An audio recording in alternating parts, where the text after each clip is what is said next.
Professor, esse assunto de hoje vai ser ainda para N1? Já é para N2 isso aqui. Ok, obrigado.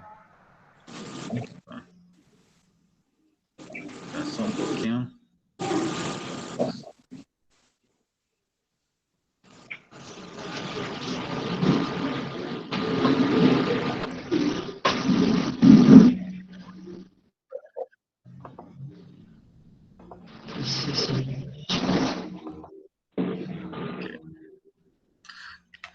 Então, vamos lá.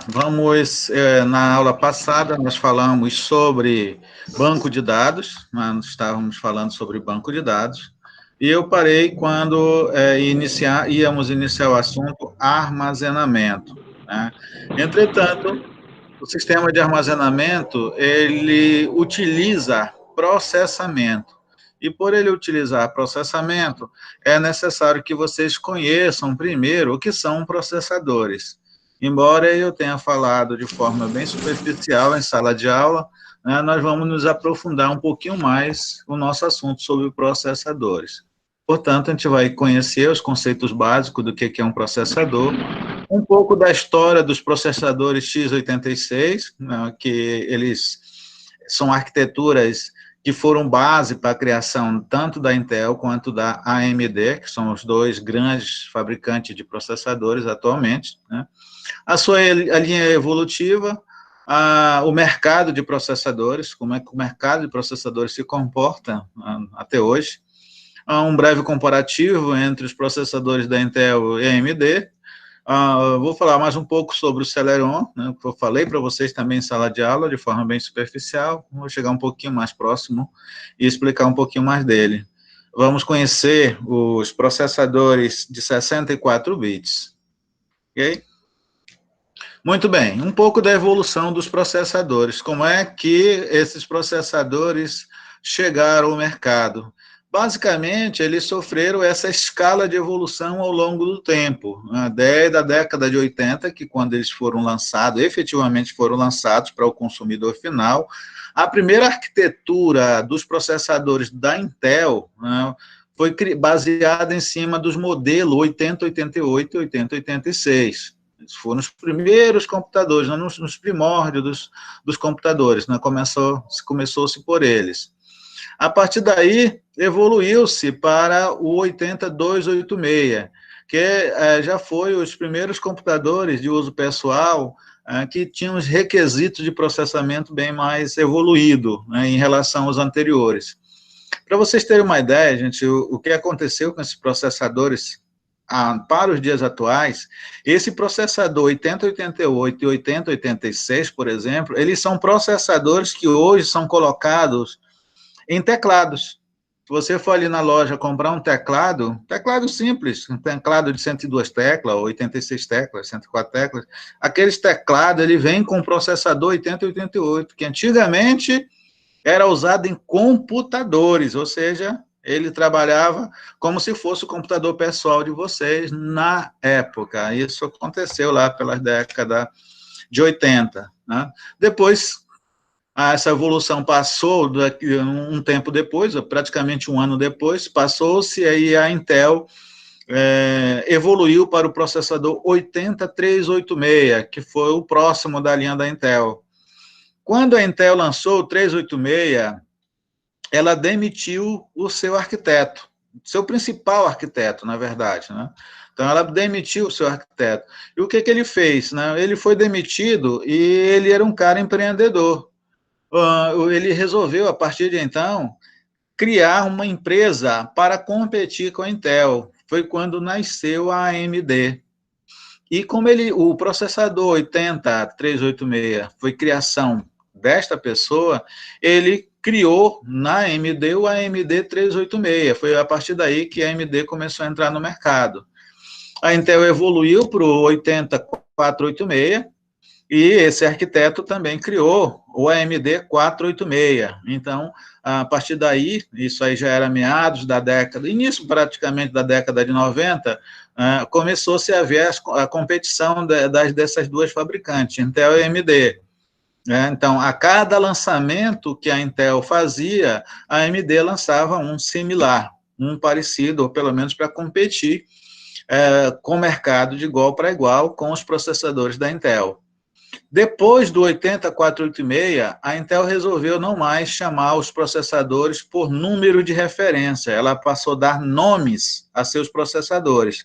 Foi quando ela criou o primeiro processador Pentium. Esse nome Pentium, ele foi criado porque os processadores, eles eram feitos não no formato que vocês conhecem hoje, no formato de partilha. Esses processadores, eles tinham um formato de cartucho de Atari. Tanto é que os cartuchos pequenos, você encaixava dentro das CPUs, né, dos microcomputadores. Então, você tinha facilidade de troca de processador. Então, a Intel inventou os processadores em cartucho, e por esse se chamar cartucho, né, e ela batizou ele de Pentium, né. Logo em seguida, a Intel, depois desse lançamento, que na época fez bastante sucesso, o Pentium, e esse Pentium foi logo em seguida, ele lançou um modelo bem mais rápido, né, que foi o Pentium Pro. A Intel lançou, para competir com o Pentium, o AMD K5. E para competir com o Pentium Pro, ela lançou o AMD K6, né, que foram os grandes processadores da Intel. Entre a evolução do K5 e o K6, houve um problema eu diria que um problema de erro de criação dentro da AMD. Os processadores AMD K6, eles pegavam fogo dentro da CPU com muita facilidade. Eles requeriam grandes coolers para refrigeração do processador.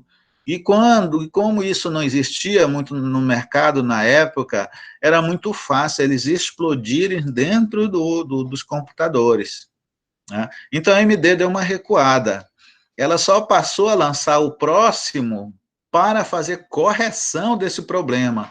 Tanto é que as próximas criações dela que vocês estão vendo aí, o AMD K6 II e o AMD K6 III, eles foram lançados para fins de correção de refrigeramento do processador, que o processador ele esquentava muito, né? E, paralelamente com isso, a Intel lançou os Pentium II, logo em seguida lançou o Pentium III, né? Tudo isso, gente, ocorreu década de 90. Tudo foi feito dentro da década de 90. E, finalmente, depois de algum tempo, houve um boom, uma explosão de grande demanda de microcomputadores, e a Intel lança o Pentium IV, né? Durante o lançamento do Pentium IV, ou paralelamente a isso, a AMD, depois que ela lançou o K6, ela conseguiu consertar o problema de refrigeramento dos seus processadores. Foi quando ela lança, né, paralelamente com isso, ela lança simultaneamente os processadores Duron e Athlon, né, os dois foram lançados simultaneamente. Sendo que o Athlon, aliás, o Duran, ele era um melhoramento do Athlon, né? Então, aí, a partir daí, ela lançou o Duron, o Athlon, e ela também lançou um processador de baixo custo, que na época, quando foi lançado os Pentium 2, 3 e 4, estava nascendo também a internet. E os norte-americanos, eles tinham um programa para fazer a inclusão digital dos seus cidadãos. Então, o que eles fizeram na época? Tentaram construir um computador de baixíssimo custo, um computador que qualquer família pudesse comprar, né, em detrimento desses, que eram mais potentes para a época, né?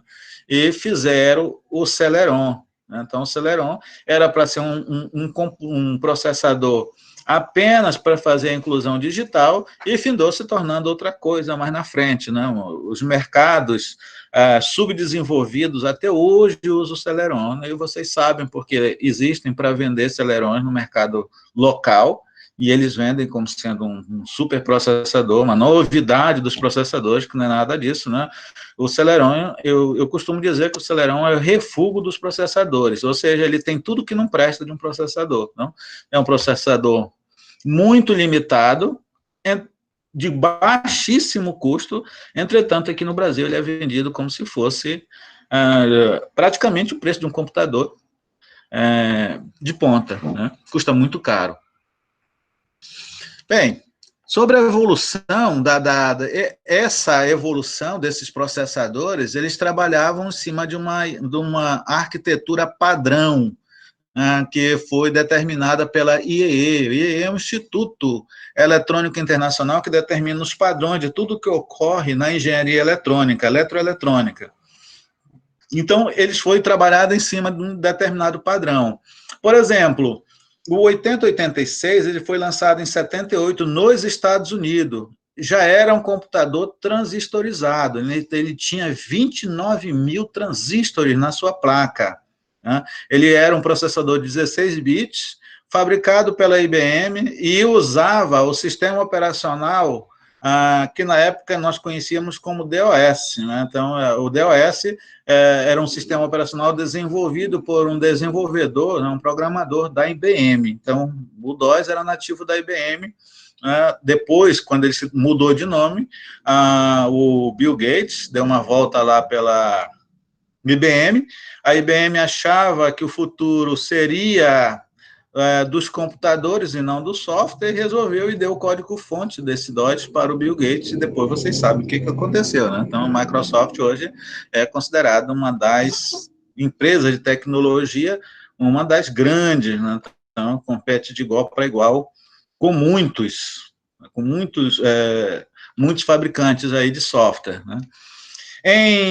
O 80286, ele foi lançado em 82 nos Estados Unidos. Então, aí, vocês percebem a evolução, né, da diferença de um para outro.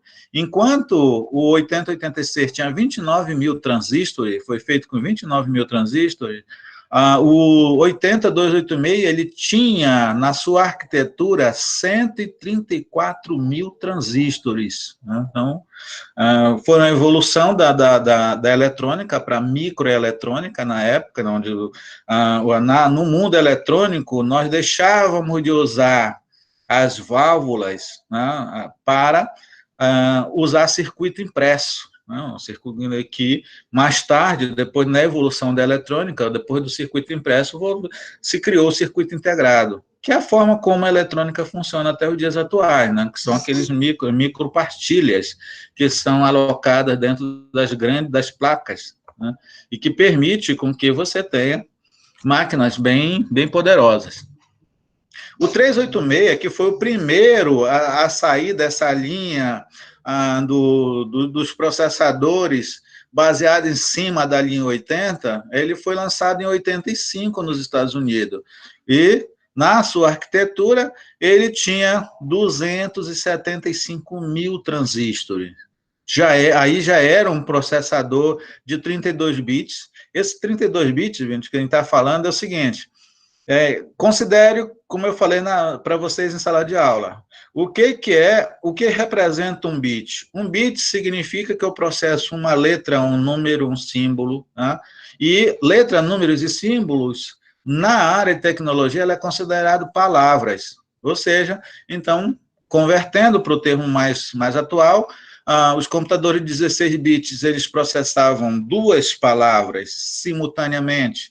Os computadores de 32 bits, eles processam 4 palavras simultaneamente. Tá? Os computadores de 16 bits, eles já sabem operar com adição, subtração, multiplicação e divisão, os de 16 bits.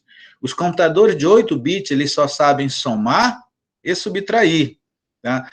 Mas eu conheço computadores que conseguiam fazer multiplicação e divisão. Sim. O que é uma multiplicação? É uma sucessão de soma. E o que é uma divisão? É uma sucessão de subtração. Então, era isso que os computadores faziam à época.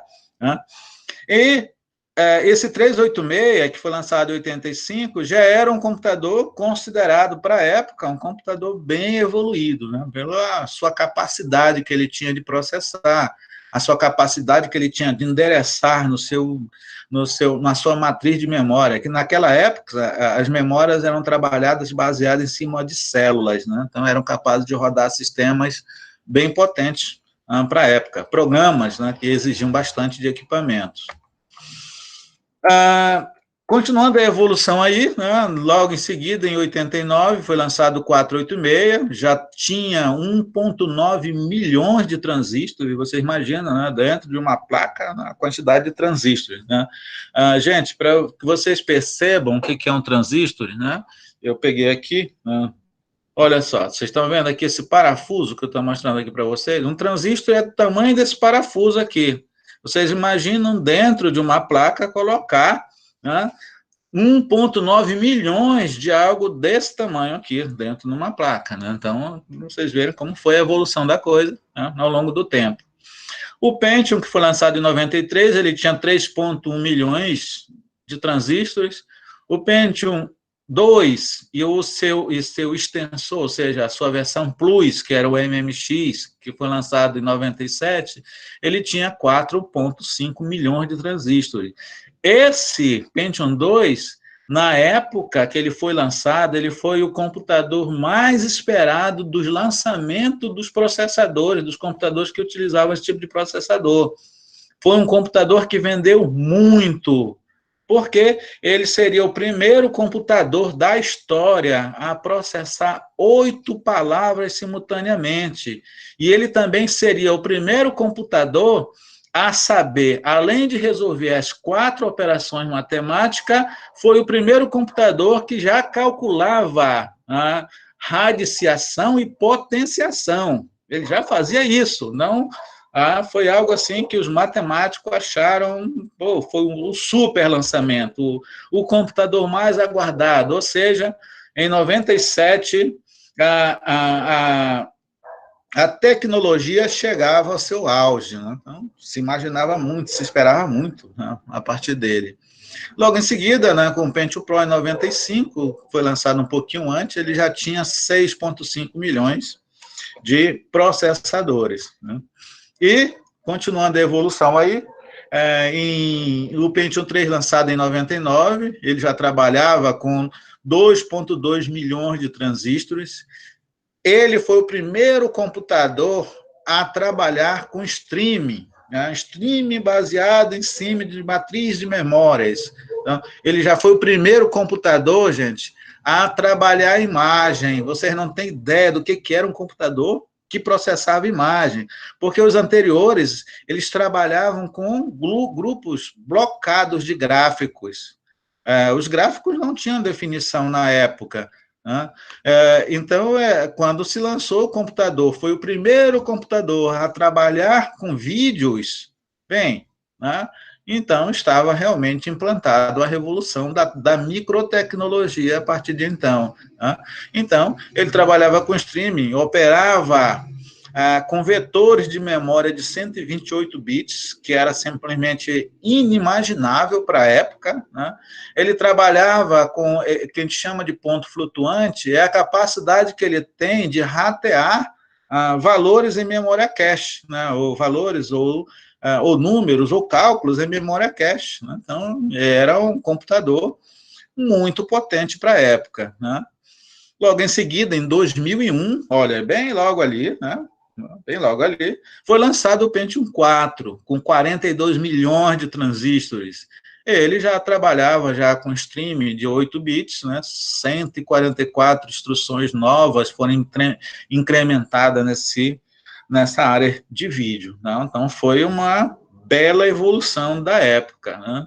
Depois se estacionou um pouco, já que começaram a investir bastante na parte de software e deixaram muito essa parte de hardware estacionado ao longo do tempo. Então, aí vocês acompanham aí nesse gráfico montado para vocês aí, tá? Sobre a evolução agora dos processadores da AMD. Desde 75, esse 88A, que vocês estão vendo aí, lançado em 85, ele foi, ele foi a inspiração da AMD para ela realmente fazer os processadores dela, porque só é considerado os processadores da AMD aqueles processadores que tem o nome da empresa. Né? Então, ele pegou uma matriz de um processador 8088, que hoje em dia praticamente não serve para nada, né? Tal a quantidade de memória que ele usa, né? ele tinha, na verdade, 5.000 transistores. E quando ele lançou um computador pessoal, em 91, o computador pessoal dele, que foi baseado em cima do 8088, 8086, já era lançado com 275.000 transistores e uma capacidade de processamento de 0,8 microns de velocidades. Esse microns aí, gente, porque, assim, é o fracionamento do segundo, né?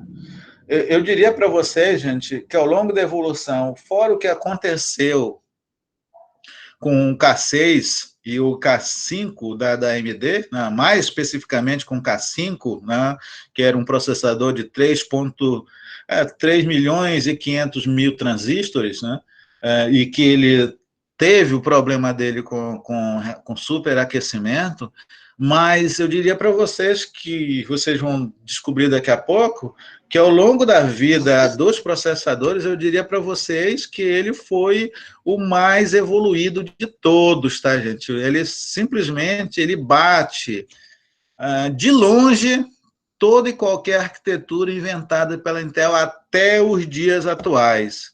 Então, eu posso afirmar categoricamente para vocês que o AMD no mercado atual, hoje, o melhor processador. O problema é que a Intel ela tem muito marketing, né? Então, as pessoas, quando elas vão atrás do computador, né, elas vão atrás daquilo que se fala que é bom, né?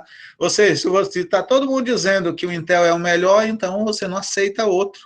E embora, até o final da apresentação, se não der para terminar hoje, mas na próxima aula termina, eu mostro para vocês, vou mostrar para vocês a arquitetura do que é uma arquitetura de uma placa-mãe usando o processador AMD e o que é uma arquitetura usando um processador Intel. São muito diferentes. Tanto é, gente, se a gente sair do mundo comercial, né, porque os computadores AMD, para o usuário final, para usar no escritório, na residência, ele se encerra até esse AMD Athlon XP. Até aí, ele se encerra, a estrutura dele baseada em cima desses processadores para você utilizar em casa. Eles ainda chegaram a fazer, por exemplo, o Atom, né, o FX, para notebooks. Tem notebooks ainda que usam esse processador. Mas, efetivamente, quando eles resolveram criar processadores a partir de 64 bits, eles já começaram a investir numa outra linha de equipamentos, que não mais para o usuário final, e sim para empresas, para montar servidores. Então, esses processadores que vocês estão vendo na linha de baixo, vou riscar aqui para vocês, ó. Na linha de baixo aqui, 2004, 2005, a partir do Turion, né, e do Ata, do Opera, aliás, do Opteron, né? E esses processadores, todos eles já são processadores feitos para servidores, ou seja, para computadores de grande porte, para computador que você liga e nunca mais pensa em desligar, só vai desligar no dia que ele não funcionar mais ou parar de uma vez, né? Embora essa versão Turion, a versão Opteron, esta daqui, e essa Sempro, eles colocaram esses processadores, né, em notebooks. Você compra notebooks com esse processador, né? Ainda tem no mercado esse daqui. Mas esses três finais aqui, né, esses Opterons finais aqui, todos eles já são processadores desenvolvidos especificamente por uma linha de servidores e não mais de computadores pessoais. Então, a AMD ela evoluiu muito, ela saiu do mercado de computadores pessoais para entrar definitivamente para computadores comerciais ou computadores industriais, né, que são os servidores. Então, conhecendo aí um pouco mais da evolução, né, também aqui, nessa evolução, nesse gráfico que vocês estão vendo, né, de 91 a 98, foram os computadores exclusivamente de uso pessoal, ou seja, eram os computadores que a gente comprava para ter em casa, né? Então, a AMD investiu muito, né, nessa parte aí, né? esses computadores de 99 até os dias atuais já são computadores voltados para a área de servidores, que são essa base aqui que vocês estão vendo aí. Ó. Essa base aqui de processadores já são processadores exclusivos de uso para servidores. E também a AMD ela foi a primeira empresa a desenvolver processadores para trabalho par, ou seja, processadores que eles tinham função, que nós chamamos de dual, não, dual processamento. Ele foi o primeiro a desenvolver os dual processamento para microcomputadores, né, e em servidores, que é esse AMD Opteron, né, de 64 bits aqui, né. Eles venderam muito na época, né, então eram considerados os supercomputadores da época. Né. Para vocês terem uma ideia, para você comprar computadores com esse processador aqui, né, o da AMD Opteron de 64 bits, era necessário você ter uma licença do FBI dos Estados Unidos. Né? Então, a Polícia Federal norte-americana tinha que lhe dar licença para você importar esses equipamentos para você usar na sua empresa. Sem isso, você não tinha direito ao uso desse equipamento tão avançado que é esses computadores. Né? Bem, um pouco mais conhecendo o primeiro conceito de implementação de memória virtual, né? Um mapeamento de memória virtual. Tá? Entenda aqui que ele já entra no nosso assunto sobre a parte de armazenamento. Gente. Bem, eu vou tentar ser mais direto para que vocês não se sintam tão técnicos, né? Já que esse assunto é um assunto tão técnico, né? Para tentar explicar da forma mais simplificada possível para vocês, né? O que significa o conceito de memória virtual. Né? Então, a memória virtual nada mais é do que um mapeamento da memória física. Eu preciso ter no meu computador uma forma do que eu possa processar, armazenar determinada informação num local temporário. Então, ele carrega para a sua memória física a informação. Quando a memória física não cabe mais, já encheu, não tem onde colocar, o que ele faz? Ele joga para a memória virtual. Né? Então, os primeiros computadores a vir com essa filosofia de memória virtual foram os processadores da Intel, da arquitetura 80386. Eles foram os primeiros a vir, que fazia com que o processador tivesse mais áreas de endereçamento, ou seja, tinha mais áreas de memória para jogar a informação. Porque o processador, ele processa palavras, dependendo do que ele for, ele processa determinado número de palavras. Mas como tudo isso aí é eletrônico, a eletrônica funciona em altíssima velocidade, chega um determinado momento em que o processador não consegue processar tudo. Então, o que ele faz? Ele precisa jogar ou paginar isso numa memória que fisicamente ela não existe, mas que logicamente ela passa a estar presente. Aí nasce o conceito de memória virtual. Né? Outro conceito inventado logo em seguida foi o conceito de memória virtual segmentada. Então, para isso se precisava de um programa. Né? Então, usava-se o que hoje nós chamamos de Cache 2, né? Equivale praticamente a isso. Né? Enquanto a memória virtual, o primeiro modelo, né, chamamos de memória virtual, ela equivale hoje a Cache 1, esse aqui equivaleria ao Cache 2. Né? Ela foi inventada bem depois, justamente também para trabalhar um segmento maior, né, um posicionamento e uma atualização maior de carga de instrução para que o processador pudesse processar de forma mais eficiente. Né?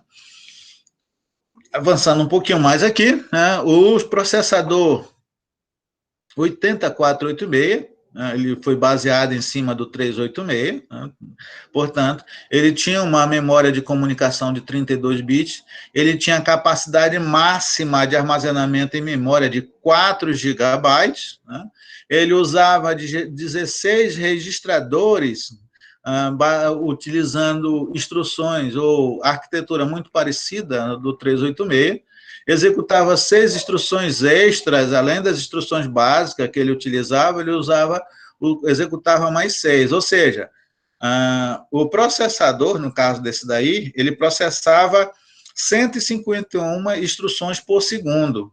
Essa capacidade de você ter essas instruções extras fazia com que o processador pudesse trabalhar a 157 instruções por segundo. Então, na época, isso aí significava muito para a gente, né? Uma velocidade muito grande. Tá? Gente, no total, esse processador, né, como ele foi o primeiro a trabalhar com cacheamento de memória, né, foi quando começamos a conhecer o termo, trouxemos o termo cache, né, da área financeira para dentro da área de TI, porque o procedimento também é muito parecido, né? Ou seja, um cache, algo que você guarda ali temporariamente, você vai lá depois resgata esse valor. Como ele tem basicamente o mesmo, executa o mesmo procedimento, né, se deu esse nome de cache. Então, esse é o computador que veio com memória cache. Pela primeira vez, o termo cache foi utilizado, e ele tinha esse cache de 8 kilobits, né, para armazenar instruções. O 386 se evoluiu a partir daí, claro, partindo do princípio dessas evoluções, né, ele se evolui. Deixa eu dar mais uma permissão aqui. E se evoluiu, e a partir daí eu tinha uma comunicação utilizando memória de 64 bits, uma capacidade máxima de 4 gigabytes de memória.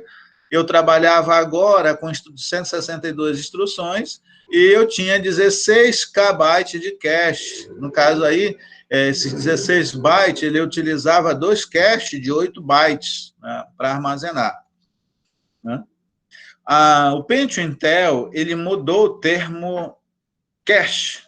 Ele começou a chamar esse conjunto de instruções que eram armazenadas ou colocadas de forma paralela ao processador, ele começou a chamar isso de pipeline. Então, foi o primeiro termo chamado para isso. Então, o Intel chamava os caches de pipeline. Né? Então, o cache passou a ter uma outra referência, e ele começou a utilizar essas instruções com o nome de pipeline. Né? Então, ele operava de forma paralela. Então, ele tinha 5 estágios, que era, ele buscava a instrução, ele decodificava a instrução, ele gerava o endereço, executava e escrevia dentro desses endereços. Né? Então, a partir daí surgiu as operações superescalar, né, que eram instruções consideradas mais rápida e, portanto, trabalhava dentro de um ciclo muito mais rápido. Né? Esse ciclo, mais adiante, vocês vão ver que eles vão se tornar referência para os computadores, que até hoje ele é referência para os computadores atuais. Né? Aqui vocês estão vendo uma arquitetura básica do que era um processador Intel na época. Então, vocês observam aí, principalmente essa parte principal aqui, tá? O que era o pipeline? Tá vendo aqui, ó, essas partes de barramento, da onde vinha basicamente todas as interfaces externas de instrução, era carregado dentro das pipelines, né? Ou seja, se eu tinha um HD, né, naquela época o HD ele tinha um outro nome, né, é bem interessante o nome, não se chamava HD, né, o sistema de armazenamento, não se chamava, o primeiro sistema de armazenamento, eles foram chamados de Winchester, em homenagem ao rifle lá, que tinha capacidade de armazenar várias balas ao mesmo tempo, né? Então fizeram também referência à arma, e depois resolveram mudar do nome. O Winchester não ficou muito tempo, não, tá? A gente conhecia os sistemas de armazenamento, que eram os discos rígidos de hoje, o termo Winchester só ficou conhecido por aproximadamente 2 anos na época, né? Depois mudou o termo para disco rígido, realmente, né? Não, acharam que a referência não estava legal, né, para isso, e eu tenho, na época, não tomei conhecimento e também não fui atrás para pesquisar, mas é provável que a empresa Winchester não tenha deixado de usar o nome dele para batizar um sistema de armazenamento. Né? E olha, gente, esse daqui, né, são as ULAs. As ULAs são as partes voltadas aonde cada estágio de armazenamento das informações que eram advindas de fora eram guardadas. Tá? Então, eles tinham as duas ULAs, né, são os dois pipelines, né, como lembra, que ele trabalhava com dois, cada um com 8, então eram armazenados aqui. Aqui, eles trabalhavam em cima dos registradores, os registradores, por sua vez, eram cacheados a nível de dados, que aqui já funcionava em cima da memória em si do processador. Né? Então, de forma direta, seria mais ou menos isso aí. A reestruturação do Pentium, né, eles começaram a trabalhar já com uma carga de 64 bits, como a gente já viu anteriormente. Aí sim, o termo cache já foi definitivamente incorporado, não tiraram, porque o pipeline também ele foi uma instrução que foi usada por curto prazo de tempo, e a partir daí eles batizaram definitivamente de cache, ou seja, a memória auxiliar, onde armazena as instruções temporárias, são os caches. Quanto maior a capacidade do cache, mais rápido será seu computador, tá? Melhor será a capacidade dele de processamento. Portanto, 16 bits, 2 caches de 8 bits cada um, né? 5 instruções extra, né? E já era o primeiro computador que operava em super escala, né? Suportava até 14 unidades externas. Isso aqui, gente, o que era considerado unidade externa? Né? Também isso aqui é motivo das nossas próximas aulas, vocês vão aprender isso aqui também. Essas unidades externas seriam o HD, o teclado, o mouse, monitor, tudo aquilo que você conecta no computador que não faz parte do circuito integrado advinda da parte central do computador. Né? Então, tudo isso é considerado. Né? E essa máquina, ela não tinha a execução de instruções sequenciada, né? Então, era toda fora de sequência. Né? Então, as instruções eram baseadas em cima de buscas aleatórias, chamada de execução especulativa. Né? O Pentium MX, já houve uma evolução acima disso, embora o cache tenha aumentado, vocês estão observando aí, o cache ele aumentou. Agora, esse computador já vinha com 32 bytes de cache, com 2 caches de 16 bits, né? Continuava vindo com operação superescalar. O que temos de novidades aqui é 8 novos registradores lógicos, né? Que era incorporado nessa máquina para ela se tornar mais rápida. Então, o Pentium gerou praticamente a diferença da incorporação de um para o outro, né, onde o MMX tinha um conjunto de instruções bastante proeminente, e o Intel Pro já vinha com um conjunto de cache bastante robusto para a época, né? Então, juntando o melhor dos dois, do Pentium Pro e do Pentium MMX, né, fizeram o Pentium 2. Né?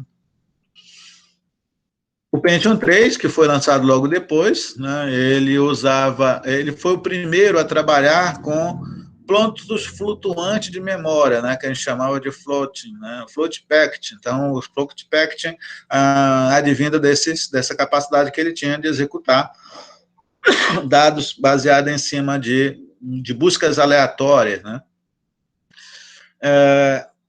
E ele tinha de novidade aí que seus registradores hoje já suportavam 128 bits de capacidade de instrução, né? Então, houve uma melhora considerável a partir daí. Desculpa aí. Bem, o Pentium 4, lançado no final do ano 2000, ele trabalhava com 128 instruções de execução, ele era 3 vezes mais rápido que o Pentium 3. Ele tinha um algoritmo melhorado para previsão e desvio de tabela, né, de aproximadamente 4K, o que fazia, era esses algoritmos melhorados que fazia com que esse processador ele tivesse a capacidade, além de conhecer as 4 operações matemáticas, que ele também pudesse processar de forma direta radiciação e potenciação. Né? Então, melhorou bastante a parte matemática desse processador, né? executava cache de 12K, né, através de microoperação. Tinha instruções de streaming também, porque o stream estendido, que ele está chamando aqui, gente, é o seguinte: na época que era possível você executar os streaming era qualquer atividade de animação, baseada em cima de animação, que suportasse, por exemplo, até 16 milhões de cores. Quando o Pentium 4 foi lançado, essas instruções elas foram dobradas. Então, foi o primeiro computador a trabalhar com 64, aliás, com 32 milhões de cores dentro de uma animação, dentro de um stream. Então, vocês não imaginam a memória que houve no lançamento desse equipamento a partir de então. Então, o computador melhorou consideravelmente. E foi a primeira vez em que o barramento, no caso, o barramento aí é a placa principal, é o integrado do computador, né? Foi a primeira vez que começaram a dar ênfase a essa placa, né? Que ela também será motivo de uma aula para vocês à parte, para vocês saberem como é que opera essas placas, né? E, claro, com um ciclo de 400 MHz. O ciclo aí, gente, ele é conhecido lá, nós vimos já anteriormente, tá? Eles são os clocks, tá? Então, são os clocks da máquina, tá? E aqui, gente, temos um diagrama bem resumido do que era um Pentium 4, tá? Estou só mostrando para vocês, não vou entrar em detalhes, porque exigiria que vocês tivessem um conhecimento técnico na área de TI bem mais avançado para explicar cada uma dessas partes aqui. Apenas só identificando para vocês aí a parte mais elementar dele, né? Então, essa parte de cima aqui, ela é a barra de entrada da memória cache, da primeira memória cache. Ele tem duas memórias cache, tá? Uma é alinhada com a outra, né? Essa parte aqui, ela já é voltada para a interface dos sistemas ou dos processadores, né? Que também é utilizado para a entrada no barramento da cache, enfim, né? Funcionava dessa forma na época. E aqui, a nossa aula vai encerrar aqui, nessa área aqui, que eu já tinha explicado isso aqui em sala de aula para vocês, mas só para ficar bem claro, definitivamente ficar bem claro, como é que o mercado de processadores se comportava e se comportam até o tempo de hoje. Ele é baseado em cima dessas três configurações aqui que vocês estão vendo aí em tela, né? Primeiro, eu diria para vocês que essa low-end é uma classe econômica. Então, o mercado de processadores, ela enxerga essa classe econômica desta forma. Low-end, qualquer equipamento de baixo custo para usuários iniciantes, ou seja, para aqueles usuários que ainda não sabem o que querem no computador. Querem um computador, mas não sabem o que vão fazer exatamente com esse computador, tá? Então, para esses usuários que são, digamos, tudo para eles será novidade, são iniciantes, né? Vão começar agora a pegar no computador, então o mercado chama essa classe de pessoa de low-end, não? Então, são computadores mais baratos. O mid-range já é destinado a pessoas que já têm um poder aquisitivo melhor e, portanto, já sabem para que querem um computador, né? Então, as classes mid-range já são aquelas classes de computadores que, por elas saberem trabalhar com cálculos matemáticos mais efetivos, digamos, mais alto, maior nível de instruções de cálculos, né? Ela já pode executar uma ferramenta de CAD, por exemplo, executar um software de design, né? Ou seja, essa máquina ela é uma máquina mais potente, né? E, finalmente, o high-end, né? Tá? Então, essas são máquinas voltadas, eu diria, para pessoas de altíssima renda, tá? Ou para empresas, tá? Essas máquinas, olha, se vocês quiserem comprar um computador da linha high-end no mercado, eu quero comprar um computador pessoal para mim da linha high-end, tá? Gente, vocês vão desembolsar, em média, tá? O menor valor hoje no mercado dessas máquinas, elas custam, em média, 12 mil. Tá? E o maior valor, Depende do que sua empresa vai fazer e de quanto ela quer gastar, porque ela custa milhões, né? Isso mesmo que vocês estão vindo, custa milhões de reais ou milhões de dólares, se assim vocês quiserem, né? Porque essa classe aqui realmente já são computadores considerados supercomputadores, são super máquinas, né? E ela é feito sob medida. Você determina o que você quer e o fabricante constrói a máquina conforme a sua necessidade. É assim que acontece nas organizações. Lá na empresa de vocês, que vocês vão administrar futuramente, se Deus quiser. Quando vai chegar o pessoal de TI e dizer, olha, o que vocês querem que a rede de computador para funcionar dentro da empresa? Vocês terão que decidir sobre isso aqui, né? Qual tipo de computador que eu vou utilizar? Para quais necessidades atender? E quanto eu vou investir? Gente, a linha high-end, ela não é uma linha voltada, digamos, para gasto. Ela é uma linha de investimento. Tudo que vocês vão guardar dentro de uma máquina da linha high-end, eu diria para vocês que é praticamente a própria empresa. São os dados, as informações da empresa. Se eu compro uma máquina barata que não suporta a informação, eu vou perder tudo da minha empresa.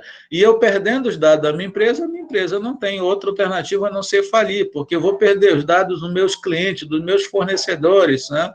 Vou perder praticamente toda a logística que eu montei para manter as informações devidamente registradas dentro de forma de equipamentos que possa automatizar a administração da minha empresa. Então, é uma linha que vocês têm que pensar direitinho. Tá ok, gente? Essa é a apresentação de hoje, tá, gente? Eu não vou estender muito, eu vou parar a gravação agora, interrompendo a gravação aqui.